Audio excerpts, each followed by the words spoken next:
Olá, hoje nós vamos falar sobre tecidos fundamentais. O sistema fundamental da planta é formado por parênquima, colênquima e esclerênquima, e eles são amplamente distribuídos no corpo da planta, desde as folhas até a raiz. Nós vamos conhecer cada um desses tipos de tecidos fundamentais. Então, aqui nós temos um esquema de uma planta completa, com folhas, ramos, caule, raiz, e aqui nós vemos cortes de cada uma dessas partes. Então, aqui nós temos o ápice caulinar, com uma foto aqui de como seria o ápice caulinar, a anatomia desse ápice caulinar com os primórdios foliares. Aqui um corte transversal da folha, onde nós vemos todas as camadas dessa folha num esquema. E a folha ela possui a epiderme, que nós vamos estudar logo em breve. Depois ela tem uma camada de parênquima palisságico cheia de cloroplastos. Então, cada bolinha verde aqui dentro da célula é um cloroplasto que vai estar envolvido na fotossíntese. Então, esse daqui é chamado parênquima palisságico, porque parece vários palitinhos assim, né? Tem uns que são mais alongados ainda. E depois um parênquima lacunoso, ou também chamado de parênquima esponjoso, onde tem mais espaços entre as células. E esse parênquima também é clorofiliano, ele também está relacionado à fotossíntese. E geralmente ele fica voltado para a face abaxial da folha. Pode ser também que tenham folhas que vão ter esse parênquima palissádico tanto na face adaxial como na face abaxial também. Mas no caso dessa aqui, a gente só tem uma camada de parênquima palissádico e depois uma camada de parênquima esponjoso ou lacunoso. Em corte, nós estamos vendo tanto aqui na horizontal como de frente, né? A gente está vendo tanto de lado como de frente um feixe vascular contendo xilema e floema. Em volta desse feixe vascular, nós temos também um tecido parênquima, células de parênquima. A gente chama de parênquima do feixe, né? Ou uma bainha de células parenquimáticas em volta do feixe. E na face abaxial aqui, nós temos a continuação da epiderme que inicia aqui tanto na fase adaxial como na fase abaxial. E após essa epiderme, uma camadinha de cutícula que está presente em torno de toda a epiderme, na superfície de toda a epiderme. Essa cutícula ajuda a preservar, a não deixar que a célula transpire, perca água, para que ela não perca tanta água em forma de vapor. Depois nós temos aqui um corte transversal do caule, onde a gente percebe que o caule também com uma formatação de epiderme. Esse córtex, que é esse espaço aqui entre a epiderme e a região onde começam os feixes vasculares, nós temos um parênquima aqui também, células de parênquima no córtex.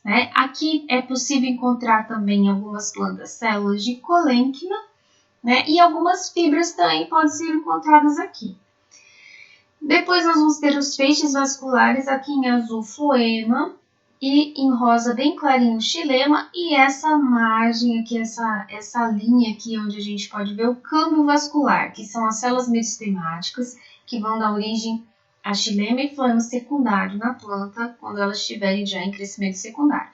No meio aqui do caule nós temos uma medula que é preenchida toda por tecidos fundamentais. Então, geralmente são tecidos de parênquima, pode conter fibras, esclereides, e podem estar presentes aqui também. Mas praticamente a maior parte da medula é preenchida por parênquima, células parenquimáticas, tá?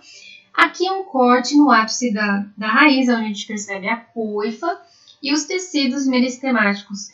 A protoderme, que vai dar origem à epiderme, o meristema fundamental e o procâmbio, certo? Então, aqui o esquema da raiz, onde a gente vê vários pelos absorventes, por onde a raiz vai absorver água e nutrientes. A região do córtex também com parênquima, geralmente esse parênquima ele é de reserva.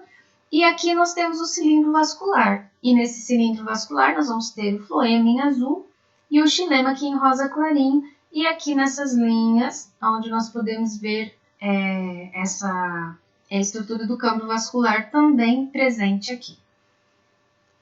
Então, a raiz, ela tem no seu córtex, pode estar presente aqui no córtex, que é desde abaixo da epiderme até o começo lá do cilindro vascular, nós temos o quê? Nós temos parênquima e pode ter esclerênquima também, pode ter fibras, muitas fibras, ou esclereídes, que são células que também têm parede secundária, que nem as fibras, né, que vão ajudar na sustentação. E depois o cilindro vascular, com xilema e flema, como eu falei anteriormente. O caule, nesse córtex, pode estar presente tanto o parênquima quanto o colênquima, quanto o esclerênquima, e na medula pode estar presente o parênquima e o esclerênquima também. Daqui a pouquinho a gente vai ver cada um desses tipos de tecidos. A folha, eu já expliquei detalhadamente anteriormente, né? Mas esse mesofilo, aqui, mesofilo, a gente chama de mesofilo, essa parte que fica entre as duas epidermes. Então, o mesofilo vai ter geralmente o parênquima clorofiliano, porque a folha está relacionada com a fotossíntese. Aqui o meristema, né? A origem dos tecidos meristemáticos fundamentais está no meristema fundamental. O meristema fundamental está presente aqui, ó, na raiz. Ele fica circundando o procâmbio, né? Que então fica de um lado do outro. Então imagine isso em 3 dimensões, como é cilíndrico, ele fica circundando o procâmbio. E no caule, o meristema fundamental ele está aqui, ó, né? Então ele está aqui entre aqui, ó, o procâmbio também, meristema fundamental. Então, ele que vai dar origem a parênquima, colênquima e esclerênquima. Parênquima. O parênquima é o tecido mais antigo do ponto de vista filogenético. Então, ele surgiu lá nas algas mais primitivas. Então, quando as algas pluricelulares apareceram, então o primeiro tecido que se formou foi o parênquima. O parênquima ele é composto por células vivas na maturidade. Então, ele tem só a parede primária, que quando a gente cora com os corantes usados para anatomia vegetal, ele geralmente fica bem fininho e se cora de azul. Né? Quando a gente cora com, por exemplo, o safrablau, que é um corante muito utilizado, ele cora de azul. Aqui a gente percebe, né, que existe uma célula com bastante, com o citoplasma bem diluído, né, porque a gente percebe que ela está bem clarinha. O núcleo aqui dá para ver coradinho de azul também. Numa microscopia eletrônica, a gente vê a célula do parênquima com uma parede celular primária fininha, né? Aqui o citoplasma, as organelas, aqui o núcleo e várias organelas celulares presentes. Nessas células parênquimáticas, nós não temos pontuações, mas nós temos campos primários de pontuação, que é por onde o citoplasma de uma célula se comunica com a outra. Então, nesses pontos primários de pontuação, existe um contínuo citoplasmático de uma célula para outra.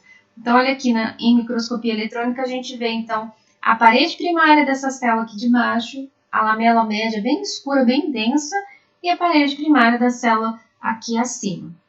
E aqui a gente percebe como que são esses contínuos citoplasmáticos. Eles passam de uma célula para outra através desses desmotúbulos que ficam nessas regiões chamadas plasmodesmas. E se essa célula tivesse parede secundária, não haveria, então, mais o citoplasma da célula que teria parede secundária. Então, a gente vai ter só as regiões de pontuação, onde a parede secundária não se deposita nesses pontos aqui por onde passam os desmotúbulos ou plasmodesmos, como a gente chama. Esses plasmodesmos, eles são formados por membrana plasmática, citoplasma e um bastão central formado pelo retículo endoplasmático. Então, vai passar citoplasma de uma célula para outra. Então, vai ter esse contínuo citoplasmático de uma célula para outra. O citoplasma dessa célula ele é mais reduzido, tem um grande vacúolo. Então, aqui, por exemplo, dependendo do lado que pega a célula, a gente vê que está mais denso. Por quê? Porque as organelas celulares estão mais próximas à parede da célula. Se você pega a célula de frente, você vê então um espaço em branco, mas na verdade aqui está um grande vacúolo cheio de líquido e pode ter também reservas, como é o caso deste corte aqui, onde a gente vê aqui a maioria das células, o vacúolo está cheio de substância. No caso aqui era tanino, porque foi feito testes histoquímicos para saber que substância que era. Então estava cheio de tanino o vacúolo. Então geralmente as organelas citoplasmáticas, como a gente pode ver aqui nessa microscopia eletrônica, ó, nós estamos vendo parede, lamela média, parede, e um grande vacúolo ocupando o maior espaço desta célula aqui que está à minha direita. Eu tenho uma outra célula aqui à esquerda, e as organelas celulares ficam quase que espremidas próximo à parede. Aqui nós temos o núcleo, o nucleolo, e outras organelas celulares que ficam espremidas porque o vacúolo é muito grande. Então, isso vai acontecer na maioria das células parenquimáticas. Só voltando aqui, ó, o lume da célula parenquimática, que é o espaço, né, para dentro da célula, então a parede limita, né, a membrana plasmática logo em seguida, o restante é um espaço onde vai estar o citoplasma, o vacúolo, as organelas celulares. Ele é bem grande, ele é bem amplo mesmo, então tem um lume amplo. E aqui os espaços entre as células, espaços intercelulares que nós chamamos, por isso esse EI aqui. Então, o parênquima, a célula parenquimática é uma célula pouco diferenciada, ela não tem grandes diferenciações. Ela continua possuindo parede só primária e por isso ela tem um grande potencial meristemático. Se for preciso, no caso de uma injúria mecânica, por exemplo, você passa uma foice que corta um pedaço da folha, então essa folha vai cicatrizar e essa cicatrização pode ser feita mesmo pelas células meristemáticas que voltam a ser, elas têm essa totipotência que a gente chama, que é o potencial de voltar a ser meristemática e cicatrizar, se transformando em células de epiderme, em células de esclerênquima, em células de fibras, o que for necessário. A função do parênquima, o parênquima tem muitas funções, ele pode ser de síntese, como é o caso do parênquima clorofiliano, ele pode ser de reserva, como é o caso do parênquima melífero. Então aqui o parênquima clorofiliano de uma folha, ó, tem 2 camadas de parênquima palissádico e aqui essas várias camadas de parênquima lacunoso ou esponjoso. Isso aqui é um feixe vascular, esse é um feixe maior, esse aqui é um outro feixezinho menor. Aqui nós temos um corte de um parênquima melífero, onde está reservando a amido, então reserva, né? Pode ser um parênquima de transporte, quando as células elas transportam substâncias entre elas, principalmente em algumas células de folhas de gimnospermas, elas fazem esse transporte. Pode ser também um parênquima que vai fazer secreção. Então, a gente encontra algumas folhas ou caules que têm essas estruturas secretoras que são ou cavidades ou canais secretores, onde essas células parenquimáticas formam um ducto que vai secretar o amido, ou látex, ou óleos essenciais, também várias outras substâncias são secretadas por essas estruturas secretoras. Até mesmo nós vamos ter parênquima que vai secretar óleos, todo tipo de substâncias. Já falei óleos, né? Todo tipo de substância. É o formato das células parenquimáticas, os mais variados possíveis. Nós temos células parenquimáticas que são ovais, são isodiamétricas, tem os lados todos iguais. Tem um parênquima plissado que acontece em folhas de gimnospermas, de algumas gimnospermas. Olha aqui do pinus, ó, o parênquima é todo plissado, ele é todo cheio de pregas. Temos parênquima que já é mais retangular, temos parênquima de todos os formatos, o palissádico, lacunoso, esse tipo de parênquima aqui que ele tem toda uma reentrância, esses espaços aqui são espaços intercelulares, e a célula é toda recortada. Então, existe uma infinidade de formatos de células parenquimáticas. Olha só como elas podem ser, todos os tipos, né? Hexagonal, pentagonal, isodiamétricas, então tem todo tipo de formatos de células parenquimáticas. Tipos de parênquima. A parênquima de preenchimento é aquele que o nome já diz. Ele vai estar preenchendo os espaços. Então, ele está presente no córtex, na medula, do caule, da raiz, da folha. Parênquima clorofiliano está responsável, então, pela síntese, né? Pela fotossíntese. Olha só, interessante. Parênquima palissádico, parênquima lacunoso, cheios de cloroplastos, né? Então, a gente nem consegue observar nem mesmo o vacúolo, porque os cloroplastos estão bem próximos à parede, então a gente vê mais os cloroplastos mesmo dentro da célula. Vocês conseguem ver a alimentação de cada célula aqui, ó, uma célula, outra célula. Então, é mais desenvolvido em folhas e caules verdes, caules herbáceos, né, de plantas herbáceas, enfim, porque o caule de árvore já não tem mais a clorofila, né, que forma aquela casca, né? Então tem presença de cloroplasto e pode ser lacunoso, palissádico ou regular. Parênquima clorofiliano, palissádico e lacunoso. Então, geralmente o palissádico está presente nas folhas e ele tem esse formato até para que a luz entre de uma maneira mais eficaz para que aconteça a fotossíntese. E o lacunoso geralmente fica na folha também, mas na região mediana ou na região abaxial. Né? Quando a folha tem parênquima palissádico dos dois lados, então ele vai ficar no meio. E quando tem um lado só, ele fica geralmente na face abaxial.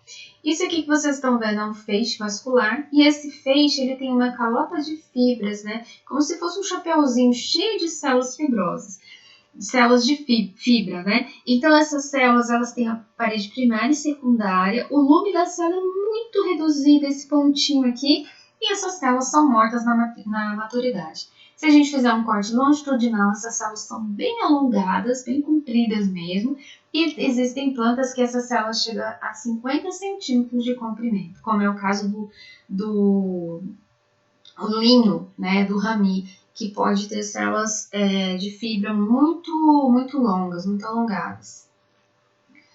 Parênquimas de reserva, então aqui a gente tem um corte de parênquima que tem reserva de óleos, pode ser reserva de amido, pode ser reserva de cristais, né, várias substâncias. Então olha aqui, ó, células cheias de reserva, né? Aqui no caso são grãos de amido.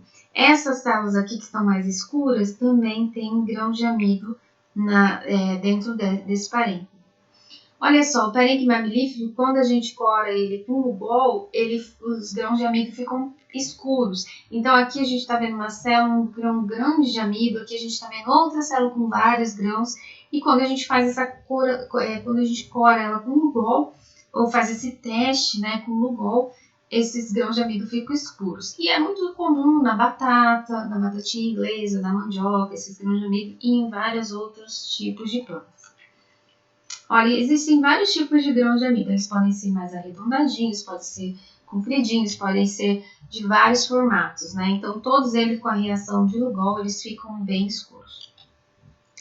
Aqui eu tenho um parênquima melífero que, com corante, ele ficou corado de roxo, né? Esses grãos de amido. Pode acontecer também, dependendo do corante ou do reagente que a gente vai usar.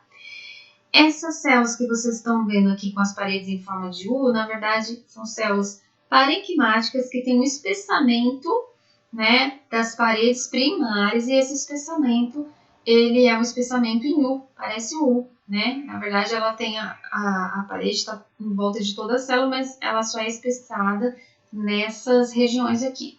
Esse parênquima forma uma estrutura que a gente chama de endoderme, que é uma camada de células que vai, principalmente na raiz, né, ela vai delimitar aquilo que entra para dentro dos feixes vasculares e aquilo que não entra na célula. Mas isso é um assunto para a fisiologia, né?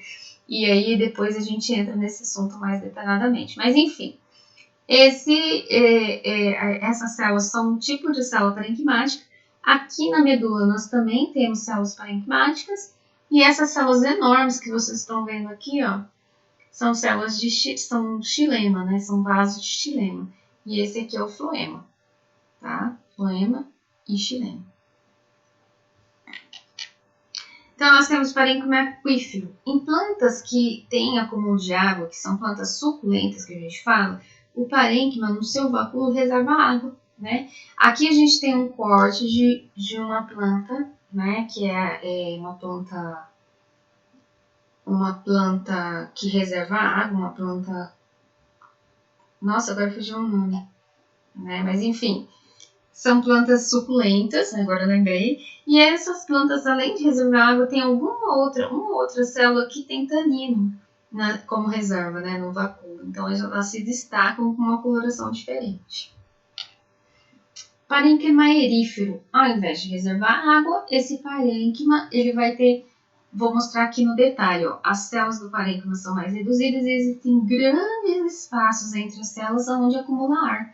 Então, aqui no pinheirinho da água, por exemplo, que é uma planta aquática, vai ter muitos espaços de ar e as células parênquimáticas são mais pequenininhas, mais espremidinhas aqui, o restante é muito espaço de ar.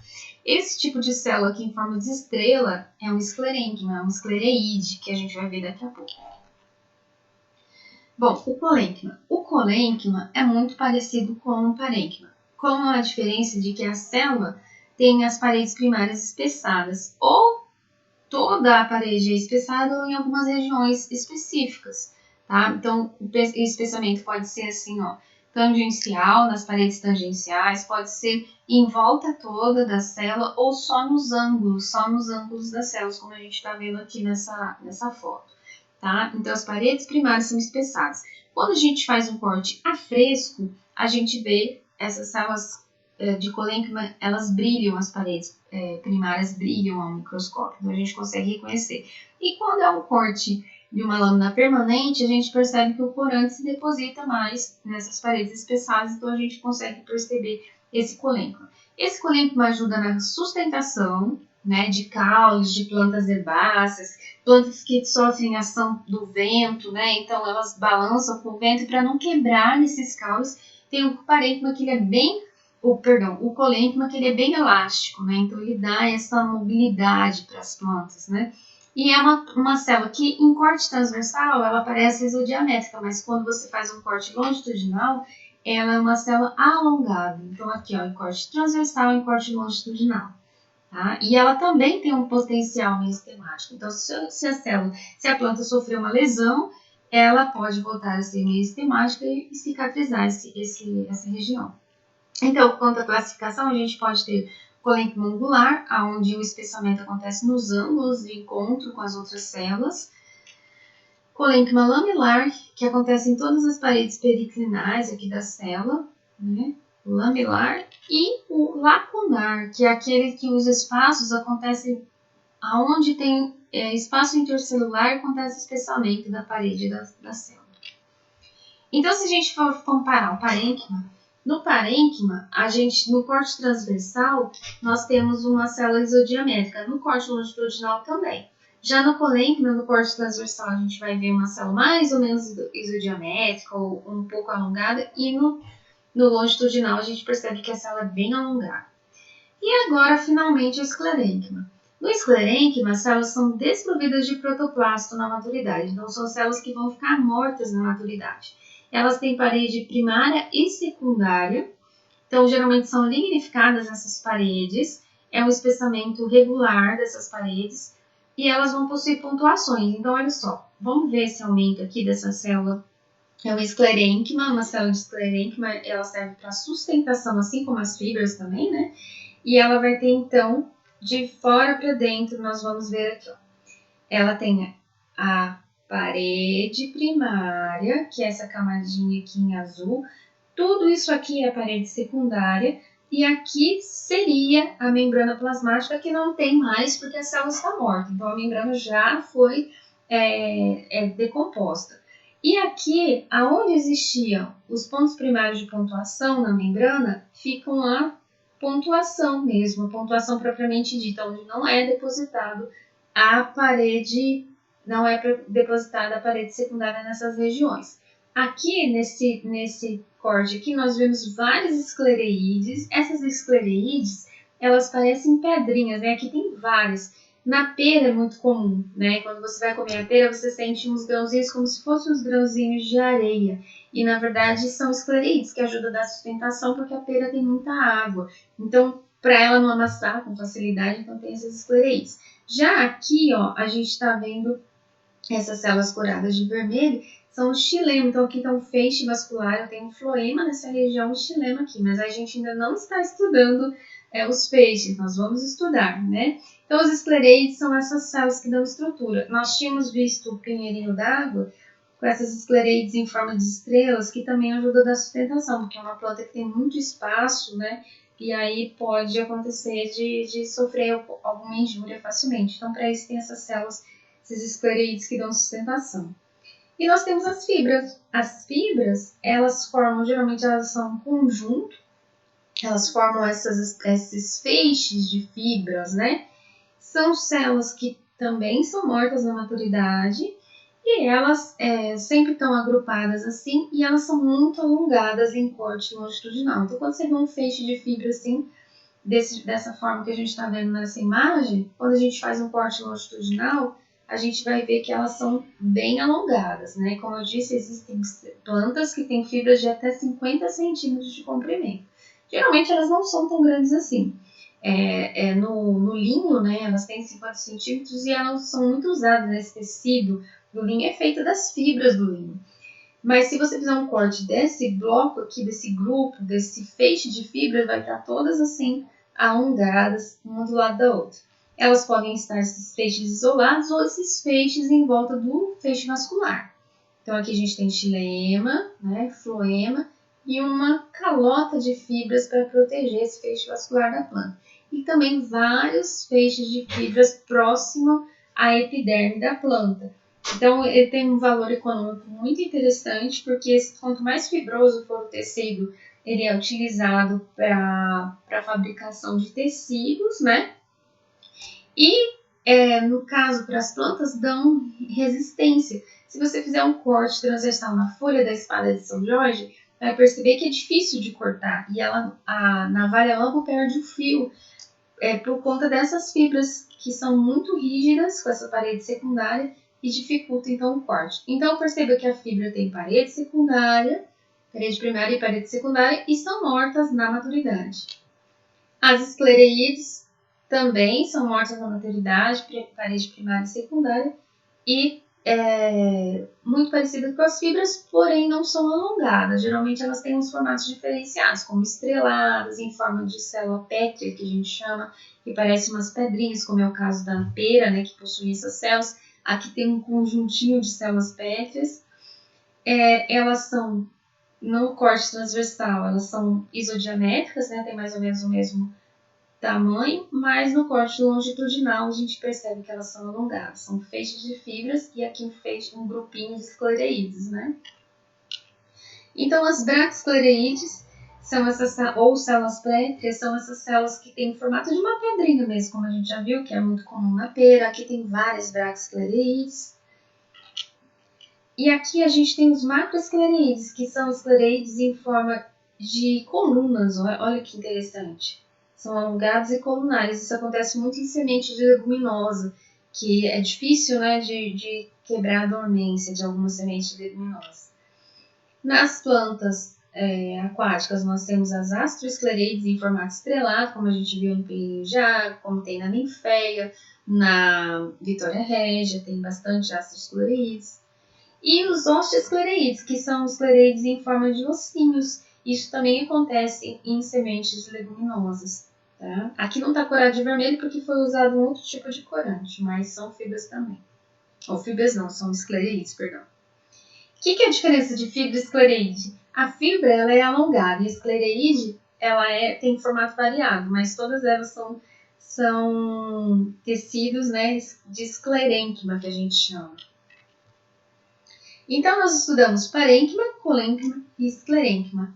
E então, o parênquima possui somente parede primária, o colênquima vai possuir parede primária também, só que tem alguns espessamentos dessa parede primária, e o esclerênquima, né, que é composto por esclereídes e fibras, são compostos por parede primária e secundária e são células mortas na maturidade. Então, aqui a gente fecha, né, os tipos de tecidos fundamentais que estão presentes no corpo da planta. Aqui algumas imagens, né? Geralmente as células com paredes secundárias se coram de vermelho com safra-blau e as células com paredes só primárias se coram em azul com safra-blau, que é um corante usado para vegetais. Olha aqui, esse aqui já é um outro corante, que é o azul de toluidina, onde vai corar de azul ou arroxeado as paredes primárias e de verde as paredes secundárias.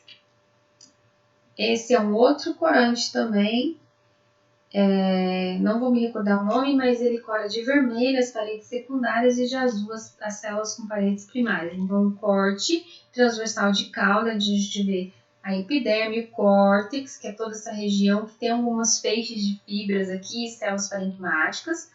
Aqui nós temos os feixes vasculares. Entre os feixes nós temos blocos aqui de fibras também, tá? Feixe vascular composto por xilema e floema. Aqui também temos outros feixes vasculares e a medula parênquimática. E aqui uma tabelinha para a gente poder ver as diferenças desses tecidos fundamentais. Então, a função do parênquima: preenchimento, síntese e estocagem de substâncias. O colênquima: sustentação de órgãos e partes móveis da planta. Esclerênquima: sustentação e proteção de partes e órgãos que já se completaram o crescimento. Posição no corpo da planta: o parênquima pode estar em todas as partes, na região cortical das raízes, região cortical da medula e medular do caule, mesofilo foliar. Já o colênquima, ele geralmente está na região subepidérmica de folhas e caules, e o esclerênquima, ele pode estar em regiões subepidérmicas do córtex e também associado aos tecidos vasculares. Os tipos celulares de uma célula parênquimática. Os tipos celulares: no parênquima é só célula parênquimática, o colênquima a gente chama de colócito, e o esclerênquima vai ser composto por fibras ou esclereites. Tipo de parede: no parênquima somente parede primária fina ou delgada, né, que é a mesma coisa. O colênquima, parede primária espessa, e o esclerênquima, parede secundária espessa. Protoplasto vai estar presente no parênquima e no colênquima. No esclerênquima vai estar ausente porque a célula morre na maturidade. A partir do momento que depositou parede secundária em toda a célula, ela não tem mais como se comunicar com as suas células vizinhas e aí então a célula morre. Bom, por hoje nós ficamos por aqui.